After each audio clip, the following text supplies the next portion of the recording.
मैं हूं आपके साथ अंकिता पाल। ब्यूटिंग की शुरुआत करते हैं। उत्तराखंड बनने के बाद में अजय टम्टा पहले से ही सांसद हैं, जो कि 2 सरकारों के दौरान केंद्रीय मंत्रिमंडल में जगह पाने में कामयाब रहे हैं। पीएम मोदी के शपथ लेने के बाद में अजय टम्टा को केंद्रीय राज्य मंत्री की शपथ दिलाई गई। वहीं कांग्रेस प्रवक्ता नवीन जोशी ने कहा कि बीजेपी उत्तराखंड के लोगों को छलने का काम कर रही है। चुनावी घोषणा और चुनावी रैली में तो लगातार बीजेपी ये कह रही थी कि मंत्रिमंडल में यहां से जीते हुए सांसदों को ही जगह दी जाएगी, लेकिन वह भी अभी तक नहीं दी गई। आपको बताते चले कि आगे उन्होंने ये भी कहा कि बीजेपी और पीएम मोदी को उत्तराखंड से प्यार नहीं और वे कम से कम जनता का आभार व्यक्त करते हुए 2 सांसदों को मंत्रिमंडल में शामिल करते हैं।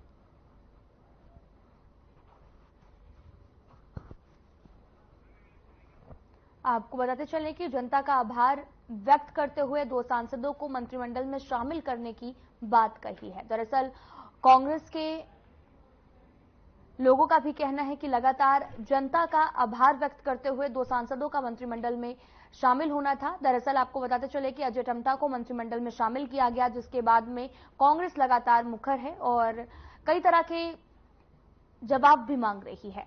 लगातार कांग्रेस कह रही है कि सारी की सारी सीटें हमने प्रधानमंत्री नरेंद्र मोदी को दे दी, लेकिन उन्होंने सिर्फ 1 सीट पर ही मंत्री बनाया है।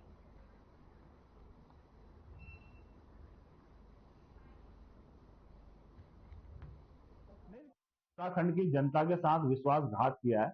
उत्तराखंड की जनता ने 5 लोकसभा सीटें भारतीय जनता पार्टी को जिताकर दी है यहाँ से, और इनके नेता यहाँ पर आए, इन्होंने कहा कि आप पौड़ी की सीट जिताइए, अनिल बलूनी को हम मंत्री बनाएंगे, हम अजय टम्टा को बनाएंगे, अजय भट्ट को बनाएंगे। इन्होंने सब जिस लोकसभा में गए तो उस नेता के लिए बोला कि हम मंत्री बनाएंगे, लेकिन राज्य की जनता को उम्मीद थी कि कम से कम 2 लोगों को यहाँ से कैबिनेट में लिया जाता और उत्तराखंड को अच्छा प्रतिनिधित्व मिलता, लेकिन उन्होंने तो एक ही आदमी को लिया, वो भी राज्य मंत्री का उनका दर्जा दिया। देहरादून में मुख्य निर्वाचन अधिकारी डॉक्टर BVRC पुरुषोत्तम ने प्रेस कॉन्फ्रेंस की है। उत्तराखंड की 2 विधानसभा सीटों पर होने वाले उपचुनाव के संबंध में जानकारी भी दी और बताया कि भारत निर्वाचन आयोग ने उत्तराखंड राज्य की 2 विधानसभा सीटों में बद्रीनाथ और मंगलौर के लिए उपचुनाव की तारीख घोषित कर दी है। विधानसभा सीट बद्रीनाथ और मंगलौर के उपचुनाव की 14 जून 2024 को अधिसूचना जो है वो जारी की जाएगी। वहीं नामांकन भरने की अंतिम तिथि 21 जून 2024 है और 24 जून को नामांकन की जांच की जाएगी। नाम वापसी की तिथि भी जारी कर दी गई है, जो कि 26 जून होगी और साथ ही दोनों विधानसभा सीटों पर 10 जुलाई 2024 को मतदान होना है और 13 जुलाई 2024 को मतगणना होगी।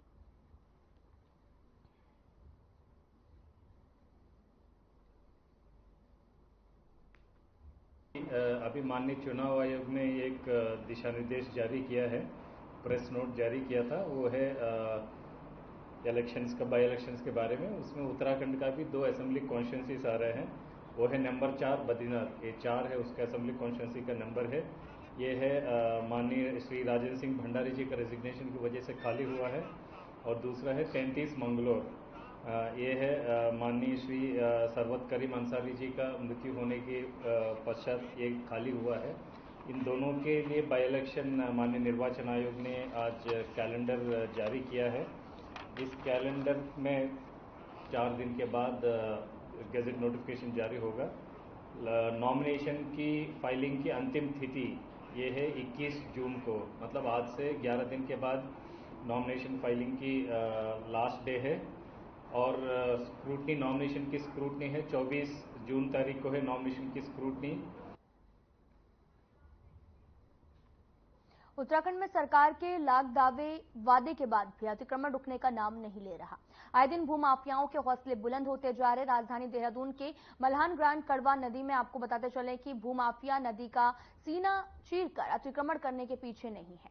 दरअसल मल्हान ग्राउंड में करीब 122 परिवार इस बार बरसात में खतरे की जद में हैं। ग्रामीणों का भी कहना है कि भूमाफियाओं ने उनके आने जाने का रास्ता भी बंद कर, मोहल्ला के बरसाती पानी को भी चोक कर दिया गया है, जिससे बरसात का पानी ग्रामीणों के लिए मुसीबत का सबब बना हुआ है। और वहीं स्थानीय लोगों ने प्रशासन से भी कई बार इसकी शिकायत की, लेकिन प्रशासन किसी बड़ी अनहोनी का इंतजार कर रहा है।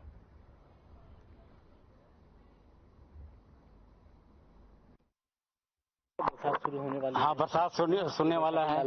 बरसाती नाला है, इसमें पानी बहुत तेज आता है सर। अगर इसके ऊपर जन सुनवाई नहीं होगी, प्रशासन का सुनवाई नहीं होगी तो बाद में बहुत परेशानी हो जाएगी। आपने शिकायत की है प्रशासन? शिकायत डीएम के पास, एसडीएम के पास, सीएम हेल्पलाइन पर भी कर दिया हूँ, लेकिन कोई हमको संतुष्टि इसका। ये कौन लोग अतिक्रमण कर रहे हैं? अतिक्रमण यहाँ पर हैं। पिछले जब यहाँ पे ये जो अवैध निर्माण हो रहा था, हमने इसी की शिकायत पिछले 10 तारीख को एसडीएम जो है विनोद कुमार साहब जो है विकास नगर को करी थी। उन्होंने तहसीलदार साहब के लिए 7 तारीख को ही मार्क करी थी। हमने अपने हाथ से एप्लीकेशन खुद तहसीलदार कार्यालय में जमा करी थी। 1 महीना हो गया, तहसीलदार द्वारा कोई कार्रवाई नहीं की गई। हम शुक्रवार को जो है फिर तहसीलदार साहब पे गए। उन्होंने जो है फिर नायब तहसीलदार को बुला के आदेश कर दिया, हमें टाइम दे दिया कि 11 बजे सिंचाई विभाग, कानून को और पटवारी को जो है हम भेजेंगे और जिन्होंने अतिक्रमण कर रखा उनको भी बुलाएंगे। हम जब छोटे से यहाँ पर बचपन से इस रास्ते को देखते हुए आ रहे हैं कि ये बहुत पुराना रास्ता है, जो कि मतलब पूरे गांव के लोग यहाँ से जो है आना जाना करते थे और ये रास्ता मतलब गांव के लोगों के लिए बहुत ही शॉर्ट पड़ता था, बहुत ही अच्छा रास्ता पड़ता था। लेकिन जब से यहाँ पर जो है अवैध निर्माण होने लगा है और ये रास्ता जो है बिल्कुल ही बंद हो गया है और जो कि ये बरसाती नाला जो है बरसात में बहुत तेज से बहुत, जिसका कोई पता नहीं चलता है कब इसमें कितना पानी आता है बरसात में, और यहाँ पर लोगों के घर जो है तबाह हो जाते हैं। मामला अतिक्रमण का है। ये पहले रास्ता यहाँ था, यहाँ से था शॉर्टकट, सब जाते थे, पैदल रास्ता था हमारे। देखते देखते उससे पहले तो गाड़ियों का रास्ता था। जब मेटल यहाँ तब नए नए घर बने थे तो इधर ही से आता था। हाँ, लेकिन बीच में अतिक्रमण करके और नदी पूरी घेर रखी है सबने। किसने कर दिया अतिक्रमण? अब इधर ही के लोगों ने। ये छानबीन तो प्रशासन का काम है ना। ये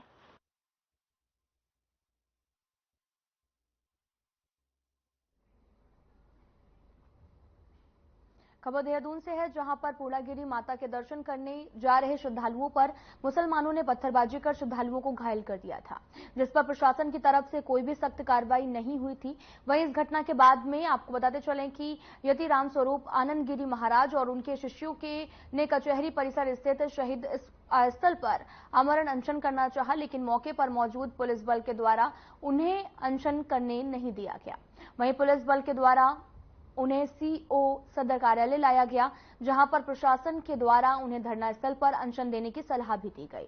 वहीं सीओ सदर अनिल जोशी ने भी कहा कि शांति व्यवस्था को बहाल करने के लिए भी उन्हें वहां से हटाया गया है और धरना स्थल और या फिर अनशन स्थल देहरादून में एकता विहार में बनाया गया, जहां पर वे जाकर अनशन पर बैठ सकते हैं।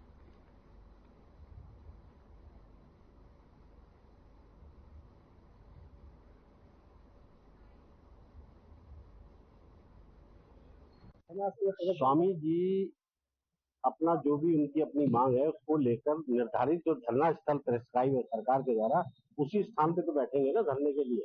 ऐसे थोड़ी है कि शहीद स्मारक पे जाएंगे, वहाँ कचहरी है, कलेक्ट्रेट है, तमाम रजिस्ट्रार कार्यालय है, इधर आप देखेंगे तो पुलिस विभाग के भी कार्यालय है, बैंक है। वो धरना स्थल नहीं है। धरना स्थल एकता विहार में, हमने कहा आप धरना स्थल चलिए, हम धरना स्थल।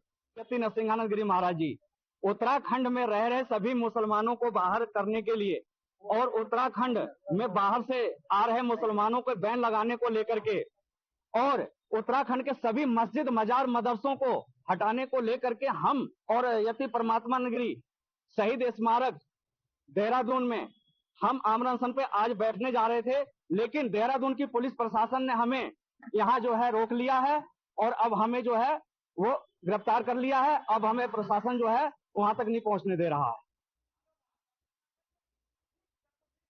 प्रशासन कोई भी सख्त कार्रवाई नहीं कर रहा है इस मामले को लेकर, जहां पर श्रद्धालुओं पर मुसलमानों ने पत्थरबाजी की है। आपको बताते चलें कि लगातार ये मामला तूल भी पकड़ रहा और पत्थरबाजी के दौरान कई श्रद्धालु घायल भी हुए हैं। दरअसल ये पूरा मामला देहरादून का है, जहां पर लगातार जांच की मांग भी उठ रही है, लेकिन अभी तक कोई भी जांच नहीं की गई है, जिसके बाद में कई श्रद्धालुओं की मांग है कि इस मामले पर कार्रवाई की जाए।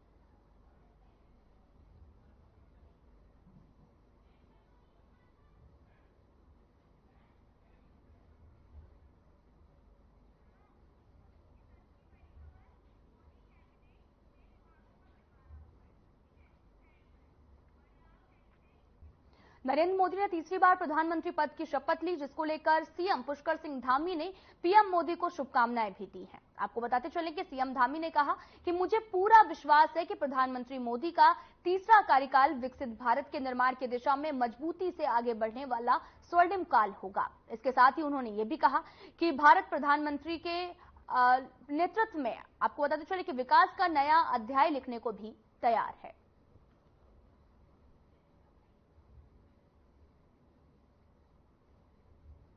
आज बहुत ऐतिहासिक दिन है। आदरणीय प्रधानमंत्री नरेंद्र मोदी जी के नेतृत्व में तीसरी बार सरकार का गठन हो रहा है। इस तीसरे कार्यकाल में ऐतिहासिक निर्णय होंगे और जो 10 वर्षों में देश का विकास, देश जिस रफ्तार से आगे बढ़ा है उसको और तेज गति मिलेगी। मैं आदरणीय प्रधानमंत्री जी का अभिनंदन करता हूं। उनके साथ सभी माननीय मंत्रीगण जिनकी आज शपथ हो रही है, उन सबको भी मैं बधाई देता हूं।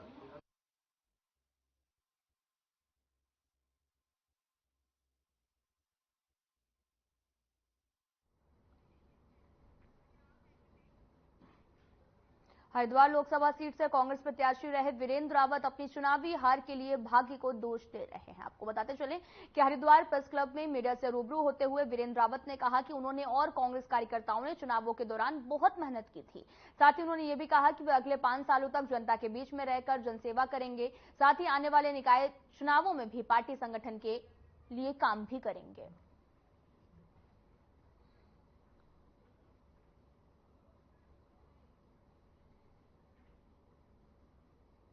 ये मेरा दुर्भाग्य रहा कि मैं उनकी आशाओं पर नहीं खरा उतर पाया, लेकिन मैं ये आपको विश्वास दिलाता हूँ कि अगले 5 वर्षों में जो भी हमारे यहाँ चुनाव रहेंगे, आने वाले हमारे नगर निगम के चुनाव हैं, विधानसभा के चुनाव हैं, उसमें लगातार हम सक्रिय रहेंगे और पार्टी को खड़ा करने का काम करेंगे। सभी सीनियर लीडर्स इस पर बैठेंगे, बातचीत करेंगे और जो कमियां रह गई, कुछ कमी तो रही गई हमारे से, शायद मेरा भाग्य ठीक नहीं रहा।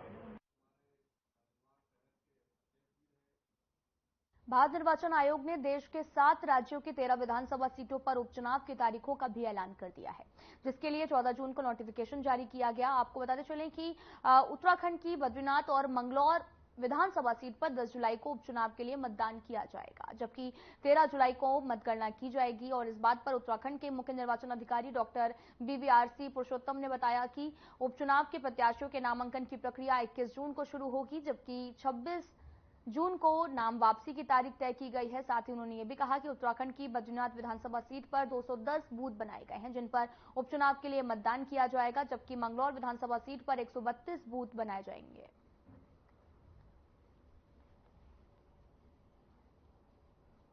अभी माननीय चुनाव आयोग ने एक दिशा निर्देश जारी किया है, प्रेस नोट जारी किया था, वो है इलेक्शंस का, बाई इलेक्शंस के बारे में। उसमें उत्तराखंड का भी 2 असेंबली कॉन्स्टिट्यूंसीज आ रहे हैं। वो है नंबर 4 बद्रीनाथ, ये 4 है, उसका असेंबली कॉन्स्टिट्यूंसी का नंबर है। ये है माननीय श्री राजेंद्र सिंह भंडारी जी का रेजिग्नेशन की वजह से खाली हुआ है। और दूसरा है 33 मंगलौर, ये है माननीय श्री सरवत करीम अंसारी जी का मृत्यु होने के पश्चात ये खाली हुआ है। इन दोनों के लिए बाई इलेक्शन माननीय निर्वाचन आयोग ने आज कैलेंडर जारी किया है। इस कैलेंडर में मुख्य गेजेट नोटिफिकेशन 4 जून को जारी होगा। आज है 10 तारीख, मतलब 4 दिन के बाद गेजेट नोटिफिकेशन जारी होगा। भारत निर्वाचन आयोग ने देश भर के 7 राज्यों में विधानसभा उपचुनाव की तारीखों का ऐलान कर दिया है। आपको बताते चलें कि जिसमें देवभूमि उत्तराखंड की 2 विधानसभा सीटें हैं, जिसमें से बद्रीनाथ और मंगलौर के लिए उपचुनाव की तिथि तय कर दी गई है। और इस बात को लेकर उत्तराखंड के संयुक्त मुख्य निर्वाचन अधिकारी नमामि बंसल ने भी कहा कि भारत निर्वाचन आयोग ने उपचुनाव की तारीखों का ऐलान किया है। साथ ही उन्होंने ये भी कहा कि 14 जून को इसके संबंध में गेजेटेड नोटिफिकेशन भी जारी कर दिया जाएगा और साथ ही 10 जुलाई को मतदान होना है और जिसके बाद 13 जुलाई को मतगणना होगी।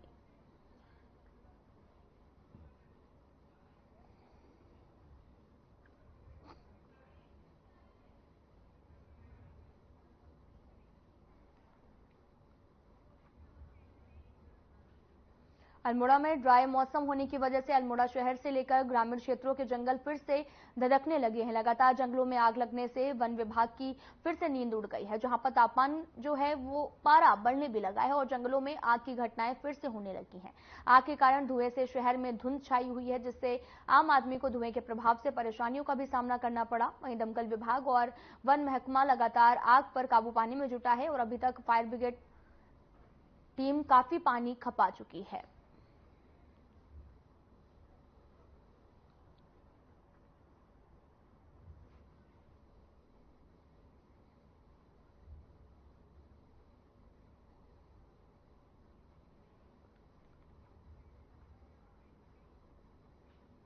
विकासनगर के उप जिलाधिकारी कार्यालय पर बिजली दरों में बढ़ोतरी के खिलाफ प्रदर्शन किया गया। प्रदर्शन का नेतृत्व जन संघर्ष मोर्चा के अध्यक्ष रघुनाथ सिंह नेगी ने किया है। इस दौरान उप जिलाधिकारी के माध्यम से सरकार को ज्ञापन सौंपा गया। उनका कहना है कि विद्युत के दामों में जो बढ़ोतरी हुई है उससे आम जन प्रभावित हो रहा है। सरकार को अपने इस फैसले को वापस लेना होगा। बिजली के दामों में कटौती करनी होगी।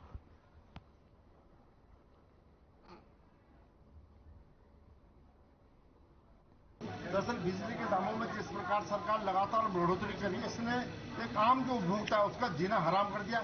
सरकार कई तरह से लूटने का काम कर रही है, चाहे फिक्स चार्जेस के नाम पर, चाहे यूनिट के जो स्लैब बनाए गए हैं 100 यूनिट के। और मजे की बात है जो फिक्स चार्जेस है वो ऐसा नहीं कि एक बिल में एक बार आएगा, वो हर किलोवाट के ऊपर, जैसे 100 यूनिट तक का है 75 रुपए, फिर 100 से 285 रुपए, फिर 100 रुपए का जो फिक्स चार्ज है। अगर 3 किलोवाट का है तो एक महीने में 300 रुपए उसको फिक्स चार्जेस देना पड़ेगा। 2 महीने का बिल आता है तो उसका आप समझ लीजिए 600 रुपए फिक्स चार्जेस होगा। चाहे उसकी यूनिट कम कंज्यूम हो रही है, इस तरह से वैसे ही रेट का हिसाब है 3 रुपए 40 पैसे, 4 रुपए 90 पैसे, 6 रुपए 70 पैसे, 7 रुपए 35 पैसे, एक तरह से खुली लूट है। और हमारा जनसंघर्ष मोर्चा का कहना है कि सरकार बिल्कुल इस जो लाइन लॉस है उसको रोकने में बिल्कुल नाकाम हुई।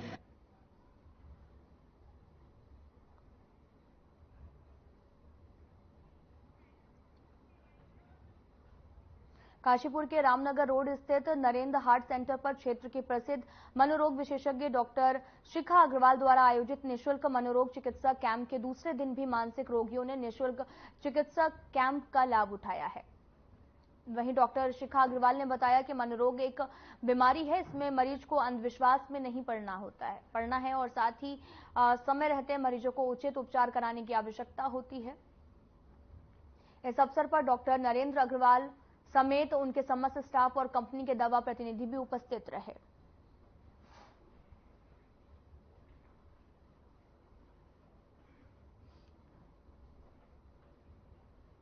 जिस तरीके से शारीरिक स्वास्थ्य जरूरी होता है, उसी तरीके से मानसिक स्वास्थ्य भी की देखभाल करना भी उतना ही जरूरी होता है। शारीरिक स्वास्थ्य के लिए तो हम सब लोग जागरूक रहते हैं, व्यायाम करते हैं, अच्छा खाते पीते हैं और अपने आप को स्वस्थ रखने की कोशिश करते हैं, लेकिन मानसिक स्वास्थ्य के लिए अभी भी हमारे पास बहुत कम उपाय हैं। हम लोग जागरूक नहीं रहते मानसिक बीमारी के प्रति। बहुत से लोग समझते हैं मानसिक बीमारी कोई ऊपरी चक्कर है या कोई ऊपरी साया है जिसकी वजह से ये होता है, तनाव से होता है, बहुत सारे कारण समझते हैं, लेकिन इलाज नहीं समझते कि इसके इलाज की भी ज़रूरत है। इसके लिए मानसिक रोगों का इलाज संभव है। इसके बहुत सारे कारण हो सकते हैं, बहुत सारे लक्षण हो सकते हैं, जैसे कि सबसे पहले ज़्यादा सोचना, बहकी बातें करना, शक वहम करना, घबराहट होना, काम में मन नहीं लगना, एक ही काम को बार बार करना, शक वहम करना, नींद नहीं आना, भूख नहीं लगना।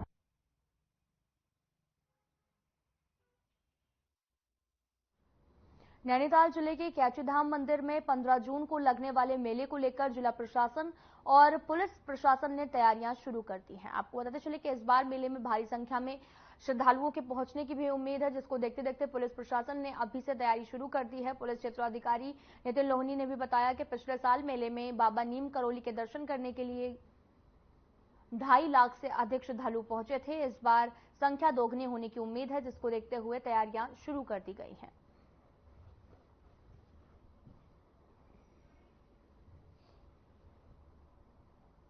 देखिए, पिछले साल भी हमने कैंची मेले में करीब 2.5 लाख के आसपास का फुटफॉल देखा था और बहुत इफेक्टिवली मैनेज हुआ था। हम आशा करते हैं इस बार भी इफेक्टिवली मैनेज होगा। जो हमारा ट्रैफिक प्लान रहेगा वो लगभग पिछले बार जैसा ही होगा, कुछ उसमें एडिशंस होंगे। जैसे जो भीमताल के वाया भीमताल जो गाड़ियां जाएंगी वो नैनी बेंड और तिरछा खेत वाली पार्किंग में वहाँ पे रुकवाए जाएंगे वाहन। इसके अलावा नगर पालिका का ग्राउंड है, करीब 250-300 गाड़ियों की वहाँ पे हमारे पार्किंग स्पेस है।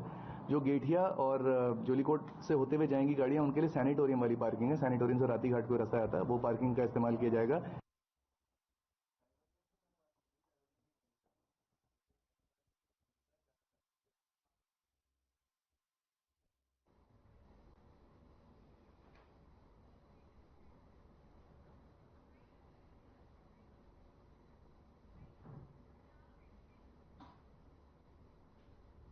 फिलहाल इस बुलेटिन में इतना ही। नमस्कार।